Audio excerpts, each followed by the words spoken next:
কেউ পলিটিতে খারাপ, কেউ বা ধরুন ইকোনমিক্সের পার্টটায় খানিকটা দুর্বল, কেউ ইংরেজিতে একটু দুর্বল। কি করা উচিত? মানে আমি যদি এখন দিনের সিংহভাগ সময় পড়াশুনো করি, আমার কোন দিকে আমার পড়াশুনোর ফোকাসটা হওয়া উচিত?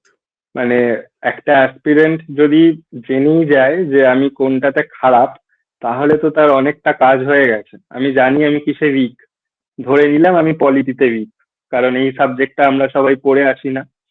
হুম। তো যদি আমি জানি আমি পলিটিতে উইক, আমি দিনে যদি 6 ঘন্টা পড়াশোনা করি, তাহলে হুম। আমার চেষ্টা করা উচিত এই 6 ঘন্টার মধ্যে অ্যাটলিস্ট মানে 1 থেকে 1.5 ঘন্টা আমি পলিটিই পড়ি। অনেকটা টাইম আমি পলিটিকে দিই, কারণ আমি যদি মনে না রাখতে পারি, তাহলে হচ্ছে হুম। বেশি পড়ে পড়ে এবং প্র্যাকটিস করে প্রিভিয়াস ইয়ার কোশ্চেন করে আমি তৈরি হব। আর একটা হচ্ছে আবার এখানে প্রিভিয়াস ইয়ার কোশ্চেনের গুরুত্বটা আসছে, যে আমি পলিটি কিছু চ্যাপ্টার পড়লাম, তারপরে দেখলাম সেখান থেকে কি কি প্রশ্ন এসছে, কি কি প্রশ্ন বারবার রিপিট হয়েছে, কোন জায়গা থেকে রিপিট হয়েছে। তো সেইভাবেই সেই সাবজেক্টটাকে গুরুত্ব দেওয়া উচিত বলে আমার মনে হয়।